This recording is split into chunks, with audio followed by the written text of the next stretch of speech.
Hello, everyone, and welcome to week one of the 2019 Defining Black Sisterhood course. I am Leslie Mack, and I'm joined by a phone for just a little bit of time because we are real Black women out here doing real Black women things, including taking care of our families. Dr. Roni Dean-Burren has joined me, and she's on the phone right now. She'll be on the screen soon enough. And I'm really excited for this week for a number of reasons. The first of which is that we are going to be discussing how we show up for our sisters without demands. And we're going to get a little bit more into why we chose this topic in a bit. But most importantly, because tonight we have a special guest, and I'm going to throw it over to Chanelle Helm to tell us a little bit about herself. She is an amazing organizer, and I'm just so excited that she's here to talk with us tonight. Yay. Hello, everybody. My name is Chanelle Helm. I am a community organizer here in Louisville, Kentucky. I do a lot of work underneath Black Lives Matter Louisville, and I'm the team lead of the housing team that we finally got up off the ground, which is like a big yay because we're doing some very much revolutionary housing things, and that's so much fun. I also service mamas, making sure that they have what they need, especially in emergency situations. And that just takes up the bulk of my time, of course, in supporting other organizers across the state and region. Thank you so much. Thank you for being here. Thank you for your revolutionary work. I'm going to give you an opportunity to talk a little bit more, especially about the housing work, because I think it's some of the most radical, dope shit that I have seen in quite some time. And everybody should know about it. And also everybody should know how to support it, most importantly. So we'll definitely get into that for sure. So we're very clear on those things. Roni, how are you doing this evening as you're traveling home? I am doing really, really, really good. Really, really, really busy, but doing well and trying to smile through it all and be like, okay, we're going to roll with the punches. We're going to roll with the punches. Absolutely. So as I said, we are going to be talking tonight about showing up for our sisters without demands. And the reason why I asked Chanelle to be here specifically tonight to talk about this is because, as those of you who know Roni and I or know our social media presence know, we do a lot of direct giving asks out there. And Chanelle, as she mentioned, does a lot of the same work of getting funds and resources to Black women and Black organizers and Black moms and all sorts of Black people in the world that are in need. And so one of the things Roni and I have been struggling with, or, have struggled with in the past is this notion of people really only talk to you when they need something. This feeling of our worth being really only about what we can provide for other people, and how sisterhood can be real shallow if that's the exit and entry point consistently. So that's what led us to kind of kick off this year's class with this conversation around that. Roni, let me give you just a minute just to give your initial thoughts about, this topic, how it feels on your heart and your head and all of that kind of stuff, just to start things off. Yeah, I think that, we, like you said, we do a lot of, direct giving and coordinating and we know a lot of people who do it too, right? I mean, there's Chanelle and then there's, Creighton Lee and there's all these people that we know that are doing this work. And what started happening was this vein was running through all of our stories. I would get a message from someone fussing at me about not, doing an ask at the right amount of time, in the right amount of time. And then I would cross-reference that with Leslie or cross-reference that with Creighton and be like, yeah, I get that too. And it was like, wait a minute, what are we doing here? Wait a minute, wait a second, what is really going on? And so it was heavy. I think it was heavy in terms of our sisterhood and that it was coming from Black women. So because that's who our focus is. We really focus on Black women and Black children. And so it was just a heavy part of the sisterhood that it was like, okay, when we come together and do this course, we've got to talk about this because this is just kind of, we're wearing this mantle and it is heavy. And that's the best way I could describe it was just that feeling of like, and so how do we then dismantle that? How do we then have a conversation around it that is helpful and that doesn't put people out and sort of helps all of us? So that's where it started for me. Chanelle, what's your experience has been with this phenomenon? I don't have a name for it yet. Maybe we'll come up with one by the end of the class. But that's that energy. That's what I was just thinking. Yeah, it is a part of energy. You know what I'm saying? Like people have this need, and then they go to the neediest. I swear on everything. I had another organizer be like, "Oh, I just wanted to use your energy today," with no consent, with no permission, and I was just like, "Oh, because I'm not tired." So that's the reason why I even use the term tired, is to initially be like, tired. You already know. You know where I'm coming from. You know what I'm doing. Like me saying tired also is like just being really free with being transparent about like how that I feel in this work. You know what I'm saying? Like Fanny said it, but like that's a real ass feeling, like being tired. Seeing these homes get put out, having to find food, and that type of energy I don't mind. I understand that energy. That is coming from a place of immense trauma. That is coming from a place of scarcity, and to be that person to apply what abundance could look like is some energy I don't mind expending. But when we do similar work, I don't need you to come use mine. So. You said a whole word already just to start off with. But yeah, I think you're both so right. The energy piece is critical because it does feel like that. Roni talks about a weight and you're talking about energy. It feels like it's a drain.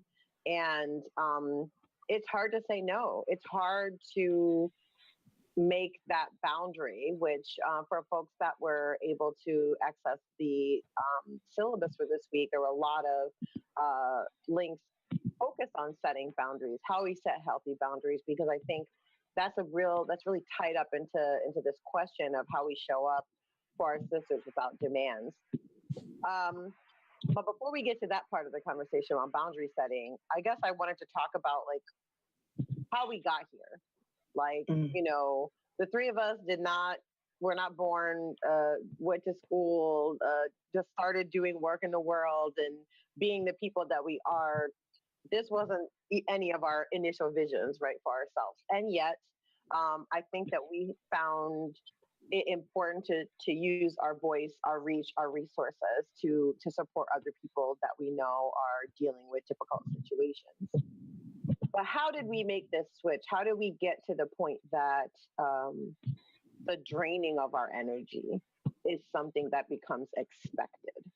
Because I think that's where a lot of the expectation of it, because things that come as an ask don't get delivered as an ask a lot of times. And so there's this thing that happens, and it puts us in, and I say us, not just the three of us. As Roni said, there's lots of us out here doing similar work. Inboxes fill constantly. Like it's a constant thing.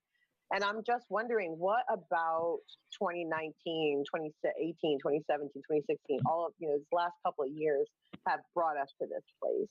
What about the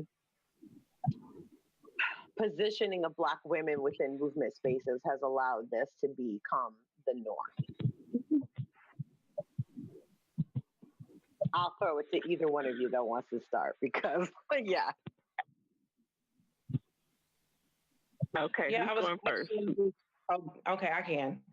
Just because I had this thought that ran through my head, and she said it at the end, like the movement space is like a constant space for Black women. You know what I'm saying? We're constantly trying to meet and create a world of safety and security for the ones that we nurture, and even the people that we nurture by proxy.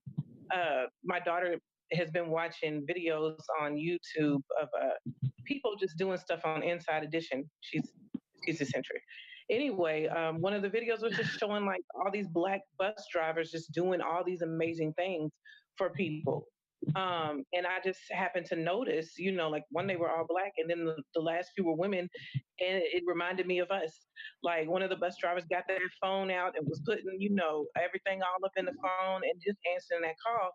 And it's just innate in us to want to make sure um, that we are taken care of, that I'm being taken care of because you're being taken care of, and then we can take care of each other together. I think that's a hope with a lot of us that do this work because we do not look for anything in return. I know Creighton says that all the time when she goes off on people. And it's just like, do you think I get paid to do this? To worry about somebody's diapers? To worry if this mama got some food? I'm worried about a mama I'm helping in Nashville while she walking down a busy highway. Like these are the things that we do constantly. And I think it's just in that innateness to want to feel whole and take care of ourselves as well. Absolutely. Yeah, and I think too, like there's this for those of us, like you said, who are doing this work. There is this level of strength that we just naturally have. Like it is literally just like, hey, listen, if you're playing football and you're a linebacker, you are just strong. Like that's what you do.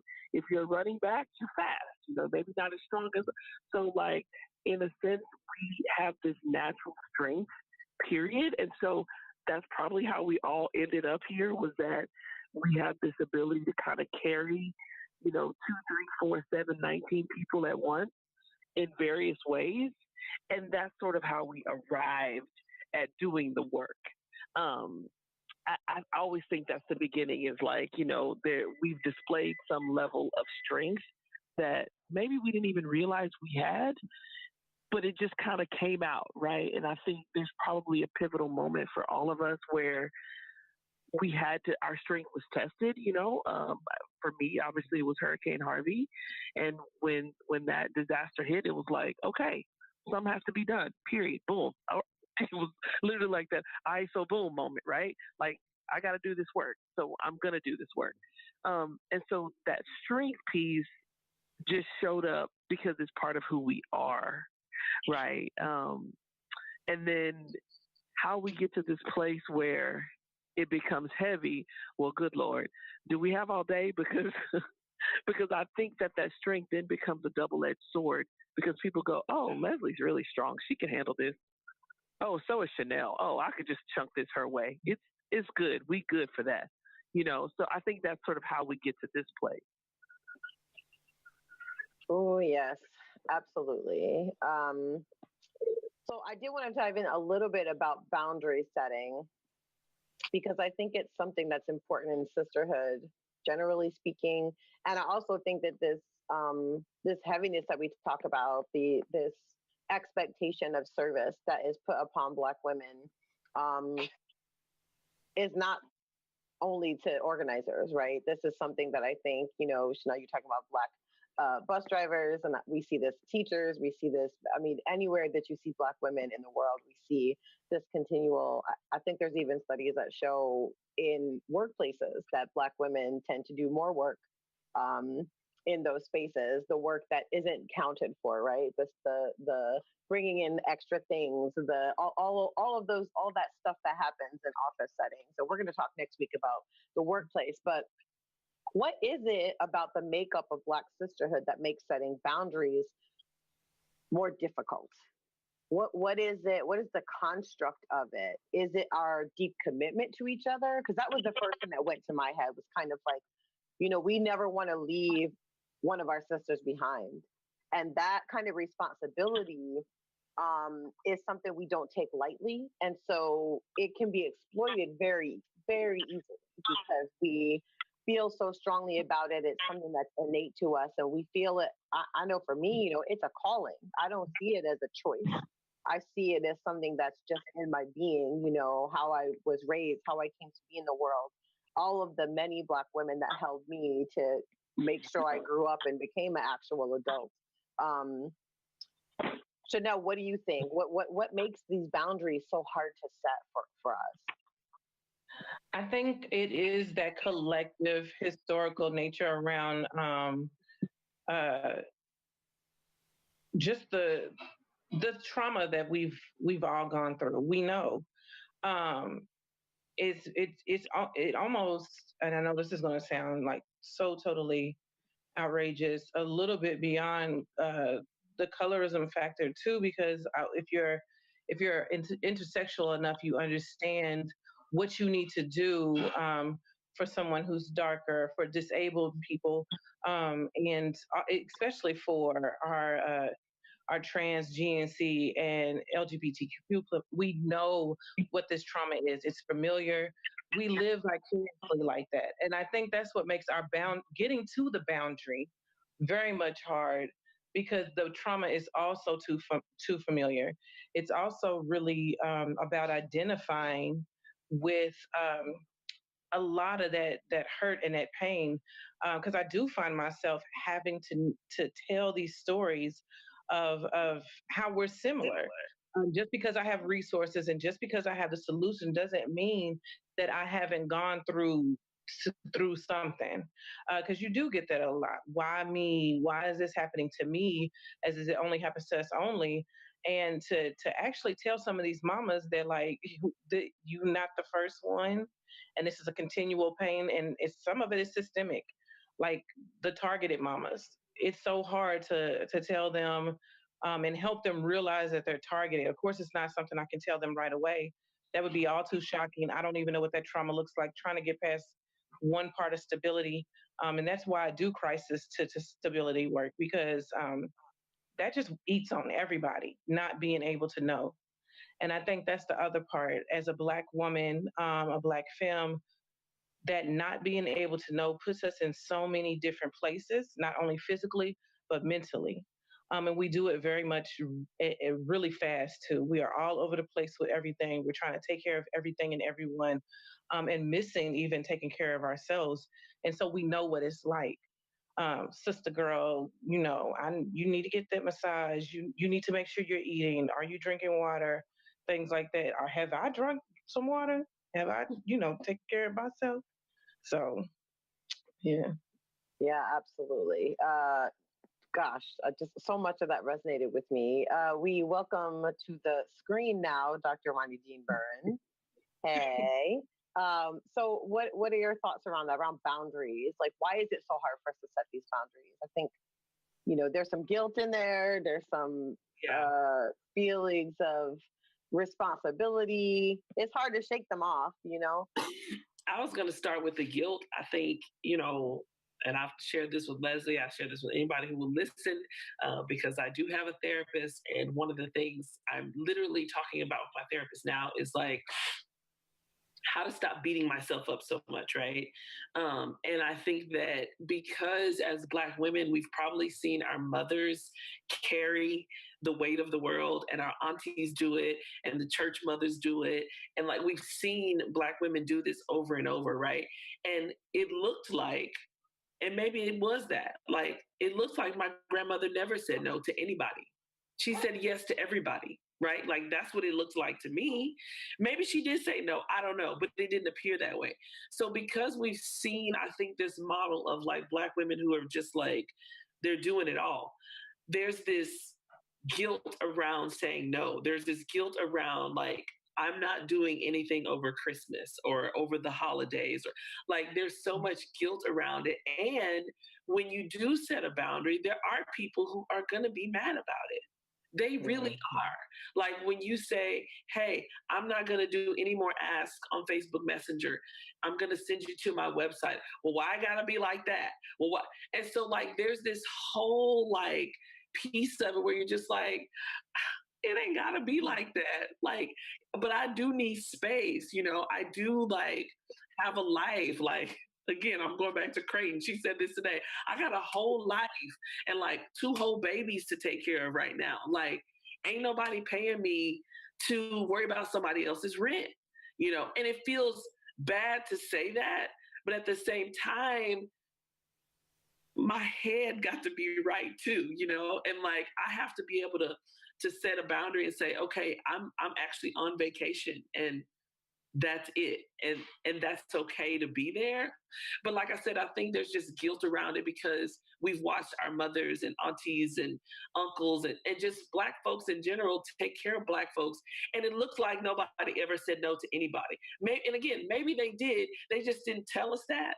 And so we think, well, they never said no. My grandmother just went and went and went, and she just cooked for people and cooked for people, and she never asked people for no money for the fish. She just kept cooking the fish, and I'm like, but also we had to scrape our money to bury her. Like it can't be both, y'all. Like it can't be, but there's just tremendous guilt around it because I think of what we've seen, and ain't nobody pull back the curtain, right? Which is why we're here today, right? To pull back the curtain. Hello, to pull back the curtain for our daughters, for our nieces, right? For our sister friends, and say, listen, girl, like you said, Chanelle, have you eaten today? Go get your massage, girl. Go get your nails done. Go, bye. Get off the phone. Go do it. Like we have to start doing that for each other, especially as those of us who are doing this work, because we all know all too well how like we'll just forget about ourselves. So I'll tell Leslie in a minute, bye, get off the computer. No, you're not doing that no more. Bye. Tell the people bye. It's so true. And that part about modeling a different way, I really like hearing that because I don't want a legacy. I don't want us to leave a legacy behind us of working ourselves to the point of exhaustion and that being seen as the way to be, that being seen as something to, aspire to.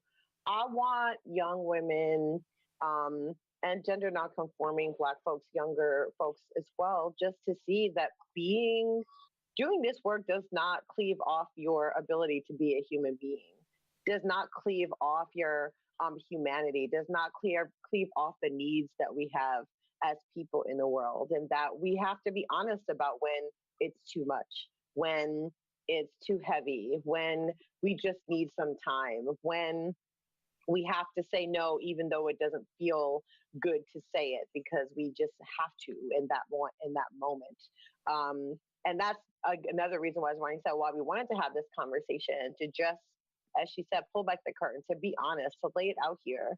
We're human beings too. We feel, we hurt, we cry, we love, we laugh, we have a full range of humanity and emotions, and we are entitled to all of them. And just because we have decided to devote ourselves to this kind of work, to making the world a better place, or anything that we commit ourselves to, you commit yourself to, being in academia, you commit yourself to whatever you commit yourself to, that does not diminish your humanity or the needs that you have as a human being. And I think that, when we talk about Black women being so disrespected, but also being the ones that everybody depends on, it is that double-edged sword. And how we sort through that, to me, it only makes sense to sort through it together, because we are the only ones that are going to know how it feels, how this hits us, how it feels in our body. I mean, I get actually hit, like I physically feel it. Yeah. It's a physical manifestation of it. It's not just mental. It really it's painful. And we don't talk about that. We don't talk about the ways in which this work affects us physically. And the more we can talk about things in public, I just think the better off we'll all be now, and those that come after us will be as well. 'Cause I don't want them going on this road. I say all the time that, nobody ever retired. Ain't no Black woman ever retired doing civil rights work. You could go back and look through the annals, and you will see that most died poor, some died penniless. I don't want that for us. I don't want that for any of us. We have to look at what happened before, the pioneers that came before us, and try and position ourselves differently in this world that consistently tells us that we're worthless. So, Chanelle, just before I move on, I want to make sure there wasn't anything you wanted to add to what we were talking about. I just want to solidify that, like saying it out in public. And I think that's why, like me, Creighton, Rhea out of Rhode Island, and Simone, and a few other folks, April, we do say those things in public. That was part of like some self-care and some very much revelation. I know I start calling it self-care shaming.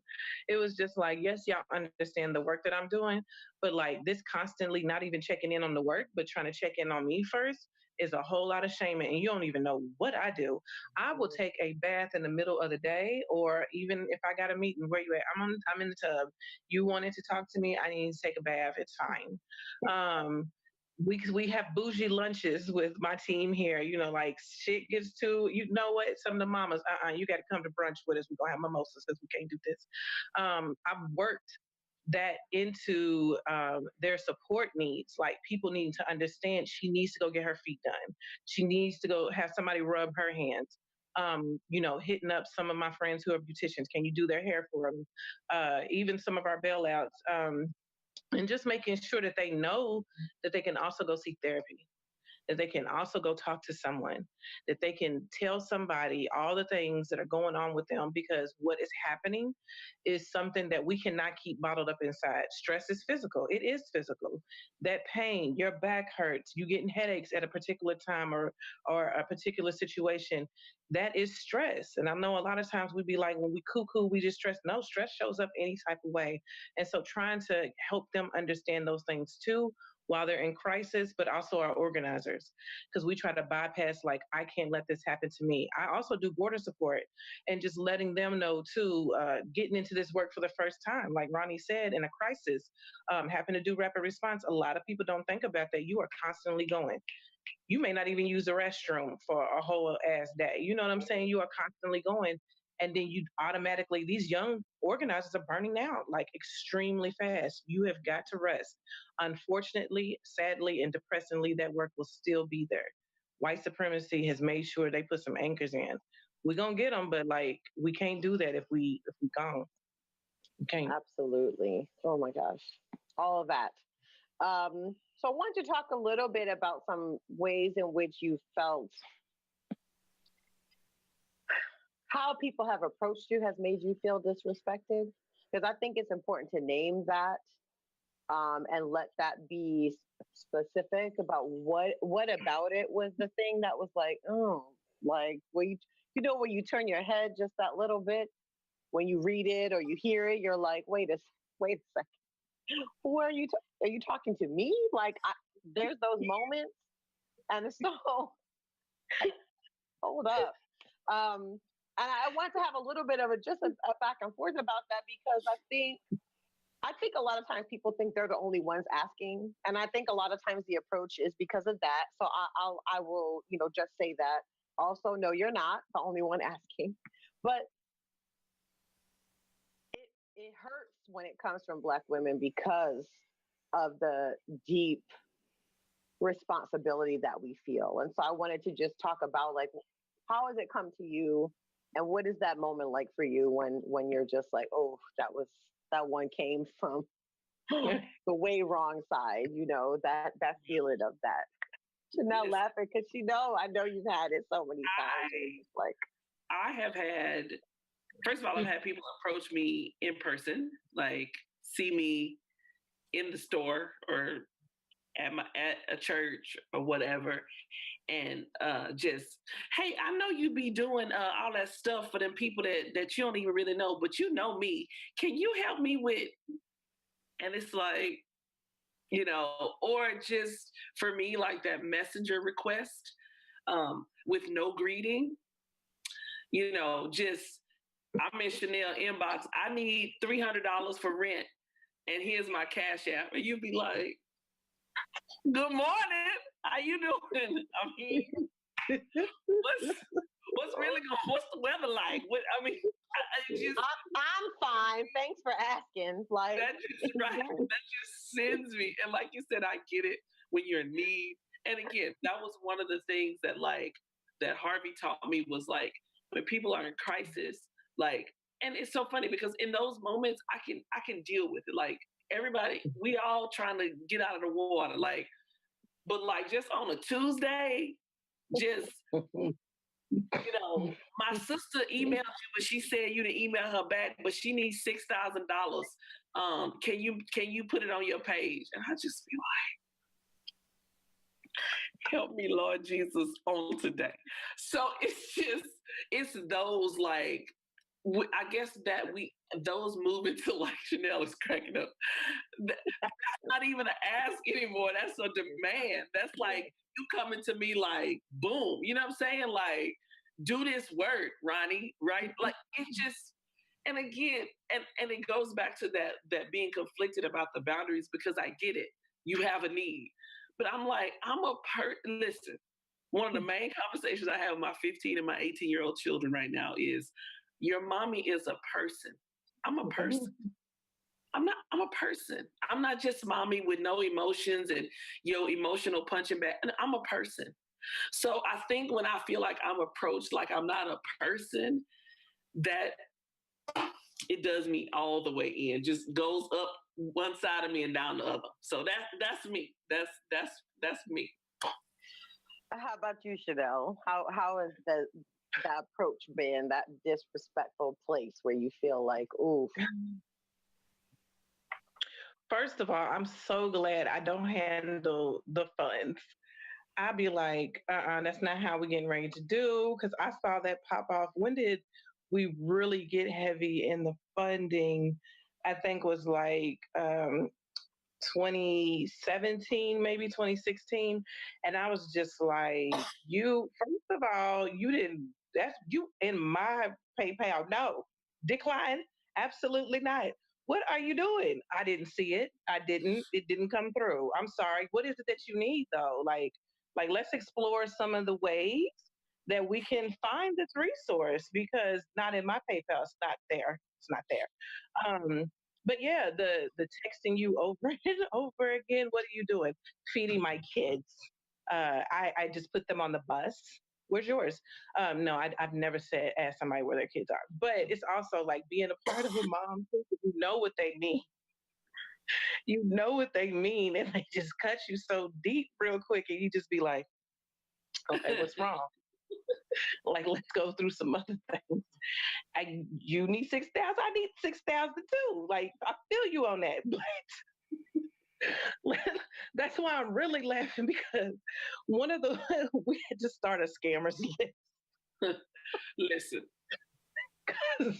Cause like you know that you did not come up with this Cash App name as mommy struggling and trying to make it. That's one's too long. And thank you. You know that's not what you was like. I'm gonna give me a Cash App. You know it's Little Mama 33 and just leave. Don't be trying to play with me. But let's figure out like what's really going on because that's something else that we do too. We do not talk about like what is really going on with us as Black women, and so I like to do the conversational piece. I'm the one that checks in with people day in and day out, especially with our crisis people. It's a lot of people, hey, how did it go when you went to the housing thing or whatever? Did you find a sitter for, Lil John? Did y'all go get y'all hair done? Because most of the time they are not going to do those things. We are so focused on money that we have forgot that a lot of things can happen in kindly, or we can get people to do those services. And I think that's why, like, our reparations project really focuses on not only white women giving money, but white women also showing up as like a resource assistant. I didn't want to call it a worker or call these women clients, but like to be all the way clear, it's also a way that we are gathering this service of reparation from white women who have been able to benefit from that type of service. Like you talked about it with the work. I know it's going to be explored next week. That's why I start working. I couldn't keep doing that work for them. I can't keep doing that work for you because this is what's happening in my community. These mothers and these women are in crisis. So I know where it's coming from. I know like why they're upset. You know what? You're going to talk to Becky. Actually, Rebecca, come here, please. This is Rebecca. Rebecca will be helping you out. She's also in your city. She may help you get a ride. Rebecca, you got a car, right? Like these are the things that they're going to do. Rebecca Instacart her some food, find some resources that can make sure that the crisis that she in, you also have to understand it's systemic. And so she's going to be targeted. There's going to be some things that are going to come up. And she may cuss you out, but it's a part of the trauma. And that's how I deviate away from some of that stuff. But yeah, some of these people, I just found out I was pregnant. I need my medicine. That medicine is free. I was pregnant twice. I know it's not 175. Those prenatal vitamins aren't that high. They actually free. Ask that doctor to give you some free vitamins.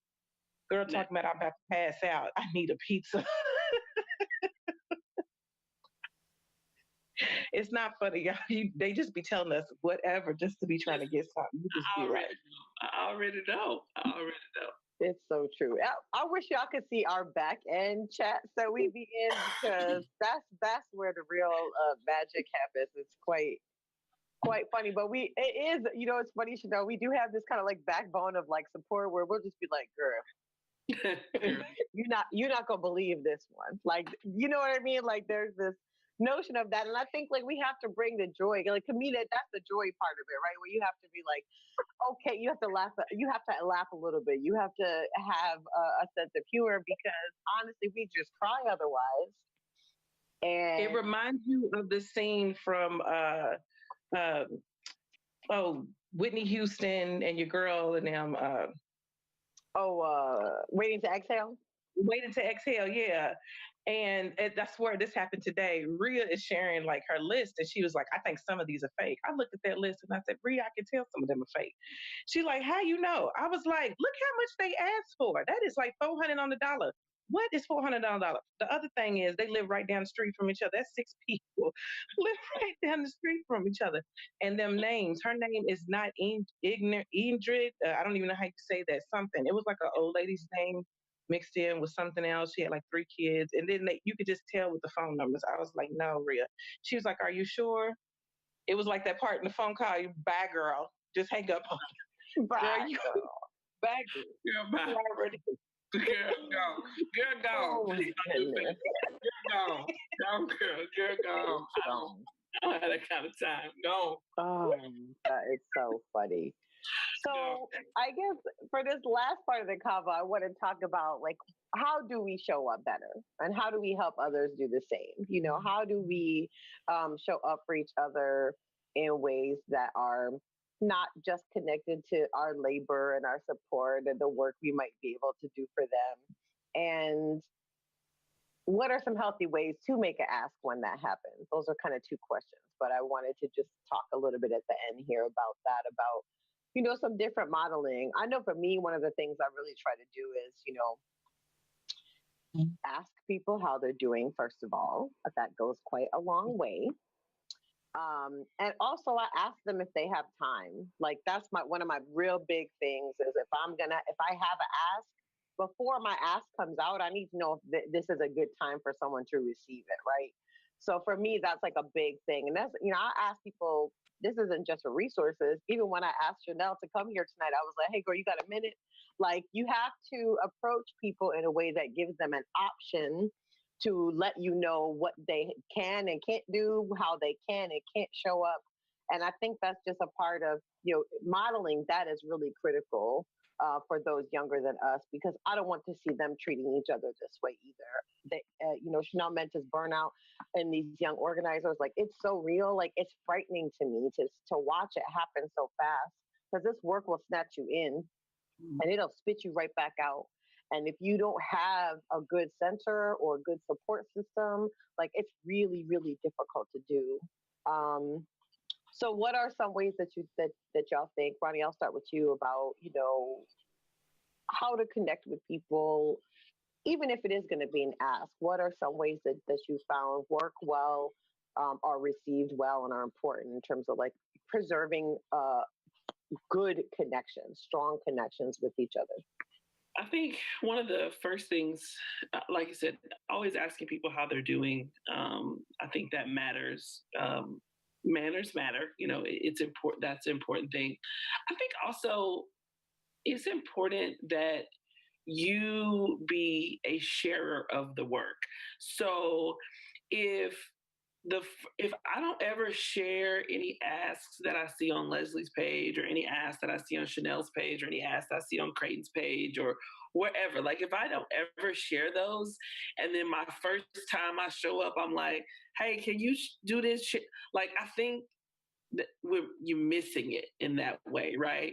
And so there are times, there are seasons in my life where I'm not doing a whole lot of ask, but the share button is free and easy.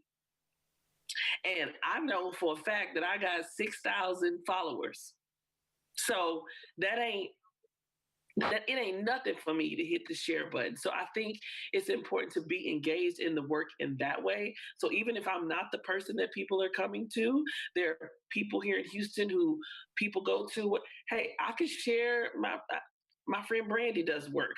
I can share Brandy's work. So I think that is an important way to sort of show up for our sisters.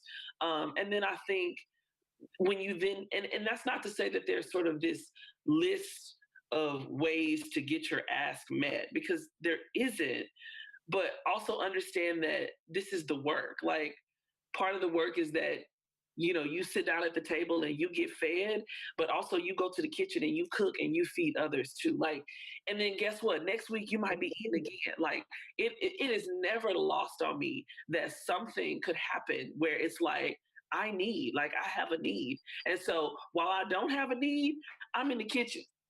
I'm cutting potatoes. I'm doing whatever. Hey, here go $5. Here go $20. That's the other thing. Being a giver as well. I ain't always got $50 to give, but I probably always got $10 somewhere to give. So I think being in it that way helps us show up better for our sisters. And like you said, finding out where our sisters are. Sometimes I'll see organizers out here and I can tell they're just they're going, and I can see them getting frazzled. And I will send them a message and say, hey, listen, I'm putting $30 in your cash app. Don't give it to nobody. Go get a pedicure. Like, I will tell somebody, hey, listen, I sent you a Starbucks gift card. That's for you, not your kids, not your husband, not your partner. That's for you. I need you to go. What, you need an Uber ride? Okay, I'm finna send you an Uber. So that's the other way. Like, as organizers, it's important for us to also pull each other's coattails and say, hey, Chanelle, sis, you tired. I see it in your face and your voice. I'm need you to go rest. Here goes some whatever. I sent you, here go my Netflix password. Go watch a movie. Love you. Bye. Good night. Quit playing. Get off the internet. Get out. Log out, sis. You done for the night. Clock out. Your shift is over. Your shift is over. Clock out. Your shift is over. You done. So I think all that matters. All that matters. That's how I think we show up better for each other. Mm-hmm. Yeah. Chanelle, let me turn over to you. I am glad you said that, Roni, because that's something that I love that Leslie does too, and a few other folks that understand that piece. They will make sure that they ask for the Venmo real quick. You don't even be thinking about it. I could be out community, on my phone. And next thing you know, I get this request for my Venmo, and I'm like, what? But then, I only use my Venmo for me, like for money that I receive, and my Cash App just a little bit, but especially my Venmo, that is the only thing that I make sure that I know what that means when people ask for my Venmo. So that means something to me. As far as like for organizers, I'm always checking in with folks because I know if I'm going, that they're going, and I'm like, there has to be a time where you just like have to take a break and just have to take a rest and just have to chill. Sometimes I'm just sitting in my car a little bit extra long before I go somewhere, especially if I know that this crisis mom is going to be very much high energy. I got to make sure that my energy ain't there so that we meet. And I don't want us to meet that way because it feels a little bit like betrayal for them. Or even with another organizer that needs help with some organizing needs and getting frustrated, especially here in Louisville, it's just to let them know that like you can take that break. You don't have to feel guilty about making sure you go get you a meal. I support a lot of organizers doing rapid response. I need y'all to have a sit down, eat and eat. Y'all need to sit down and eat dinner. Don't go to nobody's bodega and just be trying to chomp down. You don't need to go to no taco stand. If you go to the fast food, sit in the car and eat, or get out and just sit in a restaurant and just eat. Like, people don't even understand like the whole concept of just sitting and eating instead of trying to eat and be on the go or type and all those things. really put stress on your body. You're not really like taking care of yourself. Um, I think one other way, and the things that I say to people a lot, is instead of thank you, when people are saying something to me and I don't know how to repay you, it's what we're supposed to do. And that's just what I tell mamas. The mama the other day got her extra resource so we can figure out this housing. I don't even know what I'm going to do to repay you. I'm like, that's weak. Like, don't nobody, ain't no repayment in this. Yeah. It's what we're supposed to do. Like, this is what we're supposed to do. And that makes me feel okay because she's going to help take care of somebody else, but she's being a better parent to her children and her trauma right now. Asking people how is today instead of just how they are, because we know we put a whole clumper on the whole entire day and make that memorable for us, but how is today going, and making sure that I have room to receive whatever is coming my way, because I just asked an open-ended question, but they might have needed an open-ended question, especially for my organizer friends. You never know what they're going through, especially that important question, are you busy? Because yeah, we always busy, but like they kind of know it means let's take a minute a little bit. Getting off track. Me and my team, we have a stupid chat. Like we did some important work. We just have one chat that's just full of stupidness, and it's full of like all the radical organizers here in Louisville. And we had a really dumb conversation about raisins one day, and we just had to make this raisin chat. And the white people, the ones was tearing up the raisins the most, so they make sure we have this raisin chat now, and we share all the stupid stuff. Like, we could be real serious, get media kits out, and a dumb post come through, or we're sharing the inappropriate stuff and the funny stuff. Um, that's another self-care for me. Sometimes my Facebook is full of ads, but sometimes it's full of like some of the ghetto stuff too. Like I love that shit. That's funny to me. So as Roni says, making it's sure on both. that, Yes. yeah, Like that they see that I'm do it all. humanizing myself. And I think that's the other practice, knowing that I'm actually doing the same as them. Like It's we live in the funny. same life, we all can do it. Someone said to me the other day, somebody I don't know them, a stranger, but on my IG, they were like, "Oh, I love how you share all of your like baking and cooking and stuff photos on here." And I say, "Yeah, I do that because people don't think I'm a real person. I'm real deliberate. On my IG, like my pictures are very much about like humanizing me, because in the rest of the social media worlds, like it'll look like, oh, this fictional entity that could just get money for people, and then that's the only worth I have in the world." And I'm like, no, I'm a real person. Like I do real things. I have a kitchen, I have a home I maintain, I have friends, I have family, I have things that I'm doing. So I love all of that stuff. I want to mention a hi to everybody in the chat. I'm seeing all of your comments. Thank you. Lauren made this really great comment just now. She said that she's used to being indebted to family, etc. So when people do nice things for me, I automatically feel like I need to return it to them. Wow. And I think that's real, Lauren, because this that's the weight, the heaviness that Roni talked about earlier in the class, about kind of like how we feel when an ask comes in. Sometimes the ask will come in, I'll be like, I know I won't be able to. Whatever I know is going on, like, and sometimes it's situational. Somebody will be like, "Oh, can you put my post up now?" And I'll go, "Baby, if I put it up now, ain't nothing gonna happen with it." Like, and I mean that. Like, I'm not even being mean. I'm just saying, like, some crazy shit popped off on Twitter, and there's no way that it's gonna break through the din of whatever is happening over there right now. So, and it's heavy. It feels like I'm doing something wrong. I feel like I'm doing something, that's not fair, or I wish I could do something. And sometimes I'll try and tap outside resources, but even that becomes then another job as well. So I think talking about it is great, and trying to kind of reposition it as like, that's not a debt that is there. It's a matter of like a respectful way of being honest about what help we can provide, what help we can't provide, and being real upfront about that so that people know. Oh, Lauren says she does the same. Her IG is makeup, bullet journal, food, and permanent boyfriend. Yes.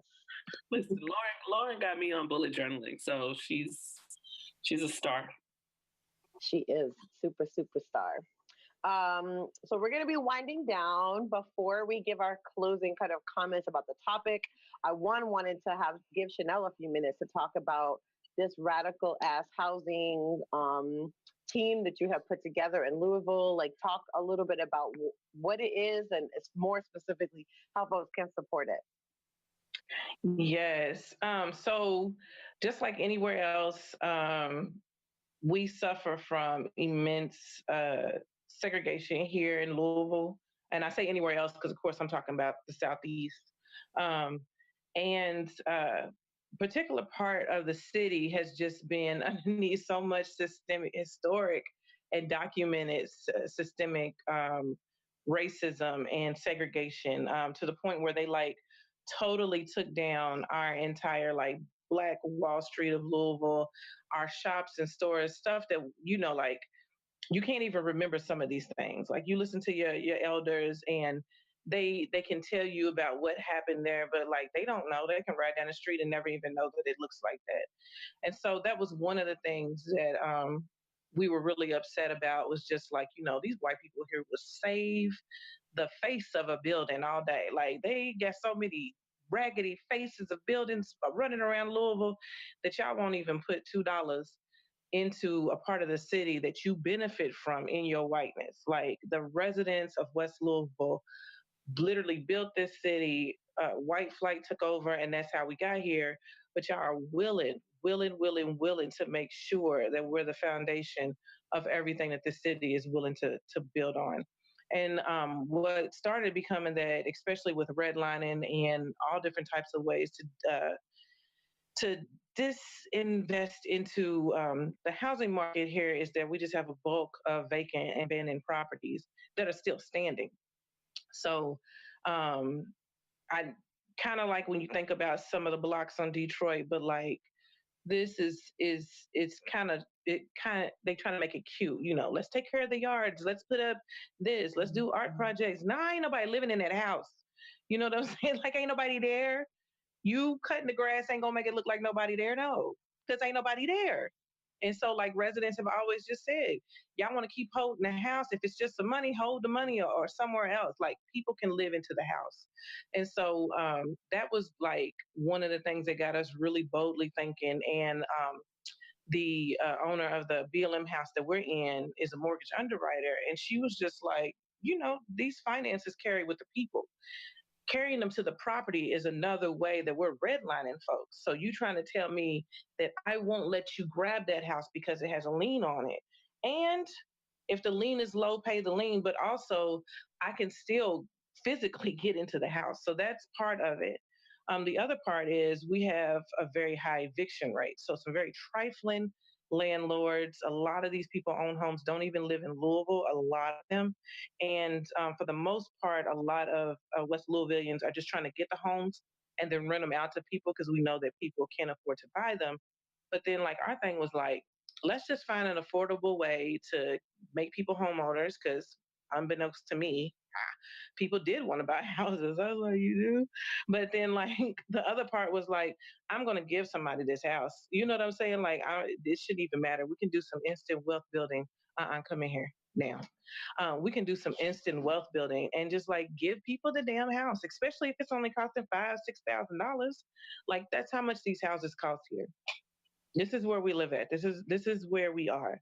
We are here where they let this house sit, and there may be up to $12,000 worth of liens on it. Just $12,000. Like, that is a lot of money to us, but like, in the grand scheme of things, especially for myself, there are so many people out here who believe in this type of work, which is how we got funded, that can be paid for and that can be done, and a family can be housed. And so that's where we were at. And so we was like, F it. Lady gave us $15,000 off top, and then I was just like, all right. Didn't happen to look up. There was a $5,000 house. Cool, bought that. We're getting that together. Had to make sure we find a contractor that believes in the mission of what we're doing, because part of that is knowing that volunteers are going to come in here. They're going to be learning some of these things. We're going to be watching as like plumbing is put it in. Family members can come in and do what they need to, or they don't. You know what I'm saying? It's not obligated that somebody has to do something to be housed. Like, I think that has been like the biggest argument for me because people want to know what's the criteria to live. She got kids. That's it. Damn. So that's it. And so proved enough. I just. Yeah. And that's what I had to say. I'm like, how much more does she have to give? How much more? Like, I had to make a whole live video more. How much more? How much more? We don't even like one mama I got just generation after generation from the great grandmama, and I'm just like, how much more? She just needs somewhere to have her babies and be safe. Can they escape the CPS system? Somewhere to be safe. And the mama that we're giving this house to, they asked her, what she couldn't wait for the house. She said a screen door. And if that didn't slap everybody across the face, you know what I'm saying? A screen door. Some people just want the toilet to flush. Some people just want, not to have a bucket in the hallway because it's always leaking. And these are some of the houses that HUD built. This is some of the houses that Habitat built. You know what I'm saying? All the little flashy nonprofits that get all the money and pay Jenny and Becky to go do community organizing from an Apple laptop. These are some of the same amount of money is what I really want to say. The money is what is important in the situation. And that's why our right reparations assistant attached it to her reparations roundtable to have that conversation, because housing has always been the land, freeing it has always been the issue to make sure that we don't have, and that's where we struggle from the most.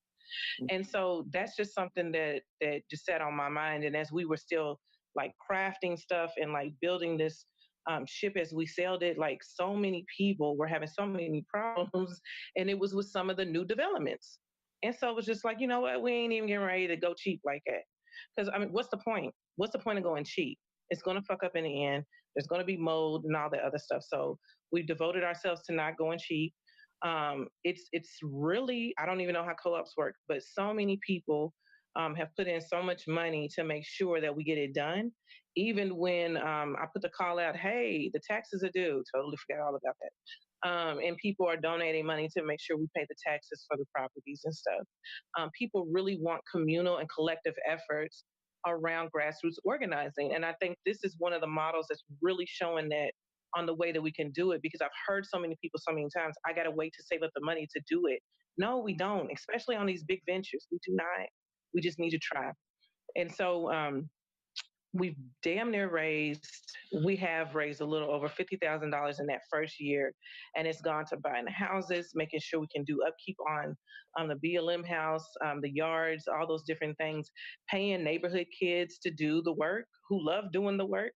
One of them turned into a project manager. I was like, yeah, because I wasn't getting ready to do that. And just like staying on top of me too. Like y'all about to get on my nerves, but yeah, and they love it. The community loves it. And that's one of the biggest things that like really shatters a lot of expectations for people, is that once people find out that that is a collective effort on that house, they became invested. The entire community became invested. I mean, people was even watching the dumpster. People was trying to throw trash in your dumpster. I'm like, Miss Mary, it's a dumpster. People can throw trash in the dumpster. It's fine. So yeah, this has been so ecstatic. Accomplice has created an endowment for us for 15K. So this magic 15K keeps floating around, and I'm like, get into bed. Sorry, because child's in the room. How can we keep that up, and what does magic 15K keep looking like for the housing team? And so one of the most important ways is becoming a reoccurring donor for the BLM team, and that's at bit.ly, so lowercase / uppercase BLML, and then lowercase OU. You can write checks to us. You can do all those things, especially if you're not in the city. Or if you want to come into the city, let's take a ride and then let's do some work. And we're also really thinking about some, like me and a bunch of other homies have been doing this type of work for a while. Like, what does it look like with this national talkback on this issue? Not so much in the ways that other folks have created convenings around just housing, but like radical notions around housing. Yes, we have the free to land people up, way up here. Like, give it back to us. We need it now. free Mississippi, free Louisiana, free, Alabama. But also, what does it look like for places like Kentucky, where our population has just been like decimated, with this white supremacist genocide? And what does it look like for us who can really be strong in it and ask for those reparations and demand housing for our people here? And so we really want to have that conversation because we've been holding the city accountable. Their little housing team wasn't meeting. We just seen they talked to one of the little, I forget what her name is. She's a national Soledad, and came here and talked to them. They talking about they getting ready to. It's so funny. Wait till I say, yeah. They're going to support one of the most devastated neighborhoods in Louisville, increase their Black wealth. This is the city. It literally says increase the Black wealth. I kid you not. I'm gonna show y'all the link. You go look at Look, I believe you. I'm just like, that meme where they just blink. That's where I'm at right now. Like, wow. We do the broken monkey gif in like real life. We just be like, right. Like, what? And you got on national TV and said that. Are you out loud? Yes, out loud. It said in 2 years we'll do a talk back. No, because that's not going to happen. You introduce gentrification on top of a population that was like over 60% non-homeowners, which was way more than that because there's a large project that lived there that you were locking everybody up, and now it's just decimated. Yeah. It's empty. Ain't nobody there. There's barely even anywhere for the people to be displaced to. Because that's what y'all do. That's what y'all did. So it's going to be so much fun. In the meantime, we are really working on emergency housing because we've been holding a lot of these nonprofits' feet to the fire, especially these mom and children shelters. And it just not been coming through. And so we're really challenging a lot of people to see what it looks like to do some revolutionary things, even like rent their extra property to people, even having folks do some properties in their name, like take a lease in their name for a mom and some kids. We've done a few Airbnbs. That has really come through. Like people have really sacrificed the price of their little their Airbnbs for these mamas. They charge too much with that Peppa Pig stuff on the wall. Like, no. So it's come through, especially with like making sure, like, especially with the DV situations. That really has worked. And that just happened in a month. And so I really feel good about like where we've set a lot of methods just in emergency housing. So a lot of work. You're setting a different example in this space. This idea around like not having to prove your worth. You talk about housing is a human right in your campaign, and I think that's so critical for people to understand that this is not a privilege, even though it is, but it shouldn't be seen as one. To be able to own a home, to have stable housing, to feel comfortable that you know where you're going to lay your head at night, and that your children are going to do the same. So I thank you for your work. I have put a link in the comments here, both to the donation link and also to make sure everyone follows the BLM Louisville housing team. Because if you follow that page, you'll see when there's asked for different things, and they're sharing lots of amazing articles and data and information around how this revolutionary housing is coming about. I think you're going to start to see a lot more press around their work because people are like, hold up, y'all giving houses away. Wait a minute. So thank you for that. We're running a little bit over, but that's okay. People are still with us. Any final thoughts around showing up for our sisters without demands? And I'll talk a little bit about next week's class. I'm just going to say, I just want everyone to remember that we are people, that I am a person. I was late to the call because my daughter had something at school and she got out late and whatever. And my husband travels during the week, so I'm hustling by myself. Chanelle is a person. There's a little person that is over her shoulder that keeps getting in the frame that I want to kiss that little person, but only if that little person will let me. But little people are in our lives, and Leslie has friends and family, and when Leslie's mom is around, Leslie has to focus on that because Miss Valerie don't play. And the point is is we are just people, and we do this work because we love our people. We do this work because I sense that we feel a greater call in our lives to do this work. But we also refuse to do this work to the detriment of ourselves. I won't let Leslie go out like that. I won't let Chanelle go out like that. I won't let Creighton go out like that. And they won't let me go out like that. I just refuse to do that. So just know that we're trying to balance all of those things with doing the work for our people, but also taking care of ourselves and each other. But we're people. And I want us to know that. And if you approach every ask, every situation, knowing that this is a person just like me, that has loved ones, that has to deal with death, that has to deal with bills and health issues. This is a person. If you start there, I really think we can do a better job of showing up for each other without demands. Yeah, I really like that last piece. Just knowing that, like,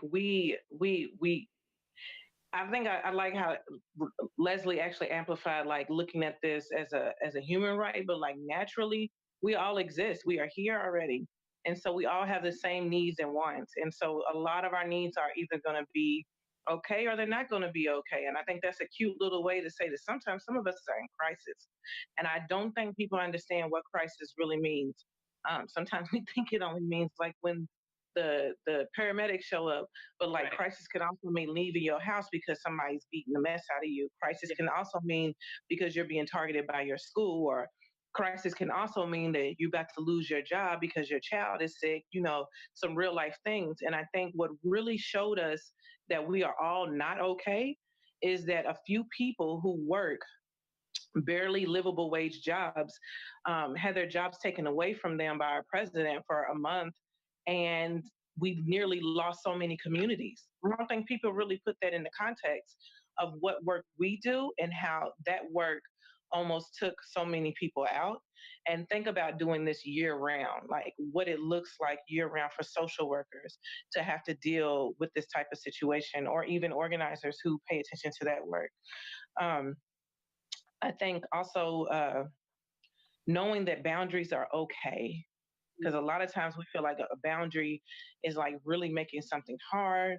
It's going to hurt somebody's feelings, and it isn't. It's going to regulate some stuff. It really is going to regulate some stuff, and that stuff starts with you, especially the person who does a lot of the work. You got to make sure that you're taking care of yourself. I told an organizer today, I'm not for sure what you exhausting yourself for is going to do for the next batch of kids. You got to help across that border. Oh my. Oh You my. can't be tired today and then go do it again tomorrow. Somebody will be there. It may not be you, but they will get across that border. You will be at the border, but you got to go sleep. You got to take a bath. Listen, that gave me a little tear. That right there, running yourself all the way thin. What that's gonna do for sis tomorrow? Nothing. Nothing. Nothing. And like you said, log out, put the phone down. Like my son tells me, she wouldn't bake no cookies. Well, I don't want to bake no cookies, so. But so it's like we gotta make sure that I hate the word self care. Don't it sound so irregular? Treat yourself. Treat yourself. It does. Like just treat yourself. Some of the things that you don't even think are enjoyable are actually things that you need. You need somebody rubbing your feet, even if it's not your partner. You need somebody making sure the cuticles on your toes are taken care of. You need somebody being able to rub your wrist that you write things with, that you're picking stuff up with. You need a massage. So many mamas think that's a luxury. I have yet to have one of my crisis mamas get a massage. And I don't think they even understand how much more clearly they'll be able to think outside of the crisis.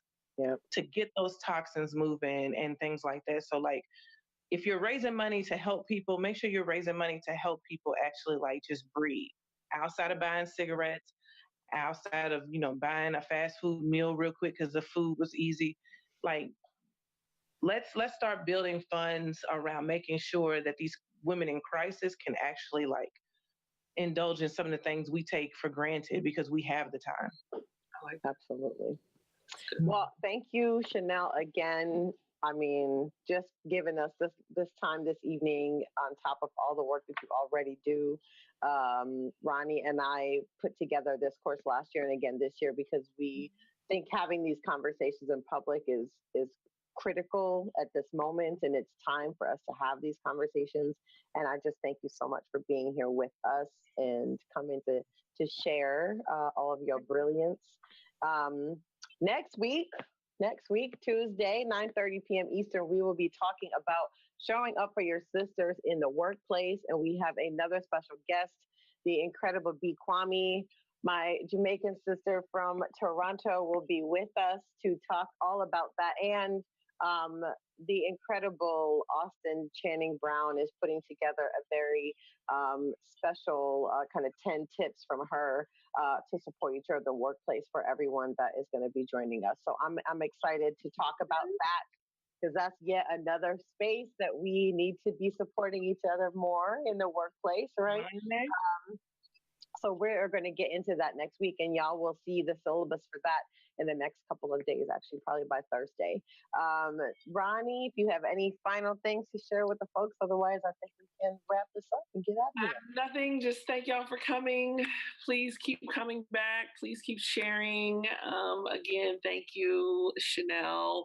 I've heard so much about you and been kind of lurking and like, oh, that's Chanelle, that's she. So it's an honor to finally meet you and see you, and like if I was with you, I'd give you a big old hug. So yes, like just thank you for joining us. I really appreciate it.